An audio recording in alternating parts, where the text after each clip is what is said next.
ప్రభుత్వంలో రాయచోటి మున్సిపాలిటీలో జరిగిన అవకతవకలను బయటికి తీస్తామన్న సలావుద్దీన్.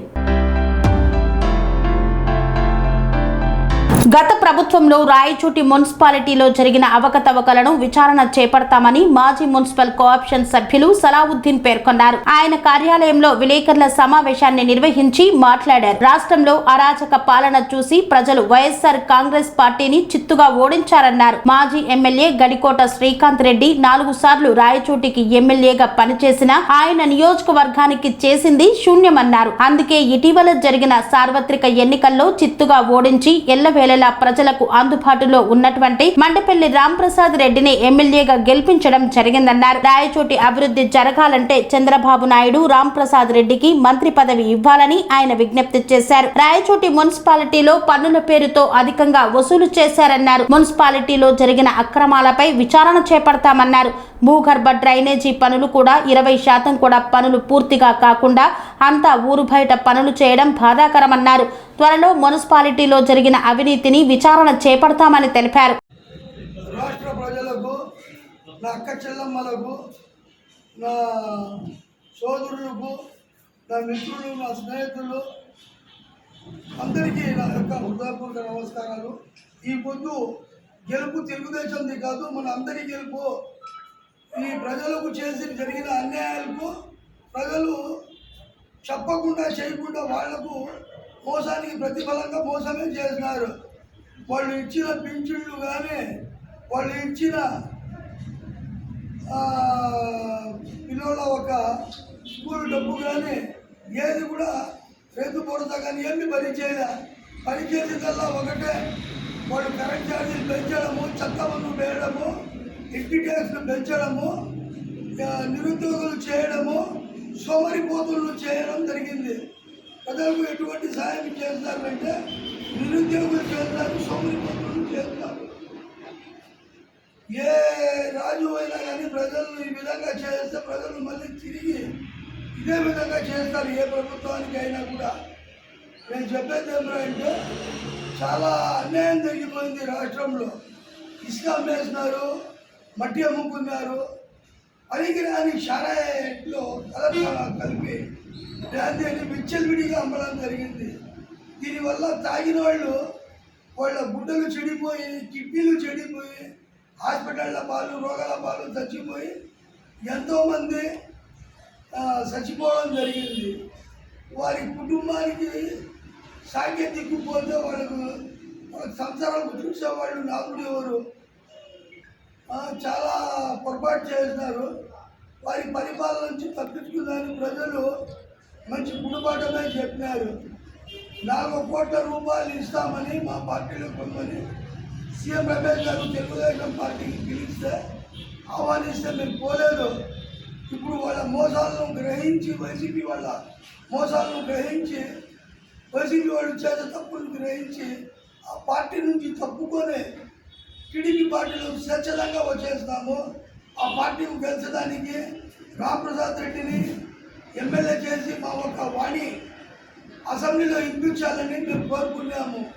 చంద్రబాబు గారు మా రాష్ట్రానికి ఎప్పుడైతే స్వాతంత్రం వచ్చిందో అప్పటి నుంచి కడప కానీ, రాజంపేట కానీ, లెగ్డిపల్లి కానీ అన్ని తావులో కూడా మిలిటరీలు ఉన్నారు. ఏజెంట్లో మాత్రం మిలిటరీ లేరు. దయ ఉంచి మా రాష్ట్రంలో మా రైతులకి మిలిటరీ ఇస్తే మా ఊరు కూడా మేము డెవలప్మెంట్ చేసుకుంటాము. ఆయన పేరు చిరస్థాయిగా ఉండిపోతుంది, చంద్రబాబు గారి పేరు. ఈ క్యాన్సర్లో ఎవరు కూడా చంద్రబాబు గారిని మర్చిపోరు. మా రాంప్రసాద్ రెడ్డి గారు చాలా మంచి వ్యక్తి. ఇవాళ నాయన కూడా స్వర్గీయ నాగిరెడ్డి గారు ఎమ్మెల్యేగా ఉండేటప్పుడు చాలా మంచి పనులు చేస్తున్నారు. మాకు బస్ స్టాండ్ అయితే ఏమి, స్కూల్ అయితే ఏమి అన్నీ చూస్తున్నారు. వాళ్ళ కడుపులో పుట్టిన ఆయన మంచి చేస్తాడని ఆశిస్తున్నాం మేము. ఈయన ద్వారా ఎవరైతే భూములు 150 ఏళ్ళు 200 సంవత్సరాల ముందు సంపాదించుకున్న పేదోళ్ళ మా ఒక పేదోళ్ళ భూములు, పెద్దోళ్ళ భూములు అన్నీ లాక్కొని శ్రీకాంత్ రెడ్డి గారు వాళ్ళు బినామీ పేర్లతో పెట్టుకున్నారు. రాంప్రసాద్ రెడ్డి గారు వాళ్ళ భూములు మేము లాగేస్తాము, మీ భూములు మీకు ఇప్పిస్తాము, మీకు న్యాయం చేస్తామని చెప్పారు. న్యాయం చేస్తారని కట్టుబడి అందరూ కూడా కలుసుకొని ఉంటారు. మాకు న్యాయమే జరుగుతుంది ఇది మేము నమ్ముకున్నాము. నమ్మి మేము ఓటు వేసి గెలిపిద్దాము, కష్టపడినాము. ఇలాగని ఎవరి భూములు వాళ్ళకి ఇప్పించి సరిగ్గా న్యాయం చేస్తే ఆయన 4 సార్లు గెలుస్తాడు శ్రీకాంత్ రెడ్డి. ఈయన బ్రతికినంత కాలం కూడా రామప్రసాద్ రెడ్డి ఎమ్మెల్యేగానే ఉంటాడు, మినిస్టర్గా ఉంటాడు. మేము కోరుకునేది ఒకటే, రామప్రసాద్ రెడ్డి కానీ ఎవరైనా కానీ ఒక మంచి చేసినప్పుడు ప్రజలు వాళ్ళ పిల్లలు కూడా చెప్తారు చాలా మంచి వ్యక్తి అని. మేము నాగిరెడ్డి గారిని చూసినాం, అందుకే నాగిరెడ్డి గారు చాలా మంచి వ్యక్తి అని ఇప్పుడు కూడా వర్తిస్తున్నాం. మంచోడని, మంచోడికి మంచి అంటాము. రామప్రసాద్ రెడ్డి మాటల్లో చాలాసార్లు నిజాయితీని చూసినాం, మేము న్యాయం చూసినాం, మంచి చేసింది కళ్ళ చూస్తాం. ఇప్పుడు ఆయన చాలాసార్లు అన్యాయం జరిగింది, నిరుత్సాహపడలే, బాధపడలే, ఆయన సంతోషంగా ఉన్నాడు.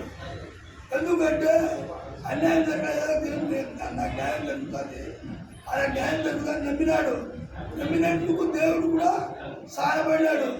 దేవుని సహాయానికి ఈ ముందు ఆయన నిరాశ పోయి ఉత్సాహంగా ఉన్నాడు. అందరికీ మంచి పనులు చేస్తాడని మేమంతా ఆశిస్తూ జై తెలుగుదేశం, జై జై తెలుగుదేశం. నమస్కారం. పనేసియా మెరిడియన్ హాస్పిటల్స్ ప్రతి సామాన్యుడికి అందుబాటులో అంతర్జాతీయ వైద్య ప్రమాణాలతో వైద్యం, 24 గంటల అంబులెన్స్ సర్వీసుతో పాటు అత్యవసర సేవలతో ఏర్పాటైన చికిత్సా విభాగం. మా దగ్గర గుండె సంబంధిత, మూత్రపిండ, కాలేయ, కంటి జబ్బులకు, మోకాళ్ల శస్త్రచికిత్సతో పాటు కోవిడ్-19, బ్లాక్ ఫంగస్ వంటి వైరస్లకు, అన్ని రకాల ఆరోగ్య సమస్యలకు నమ్మకమైన అత్యాధునిక వైద్య చికిత్సను అందిస్తున్న హాస్పిటల్ పనేసియా మెరిడియన్ హాస్పిటల్స్. మీ ఆరోగ్య సమస్య ఏదైనా ఇప్పుడు పరిష్కారం సాధ్యం. సంపూర్ణ ఆరోగ్యం కోసం సంప్రదించండి Panacea Meridian Hospitals, opposite Bheeramguda కమాన్, RC Puram, Sangareddy district, pin code 502032. సంప్రదించాల్సిన ఫోన్ నెంబర్ 0845524177 మరియు 7893757770.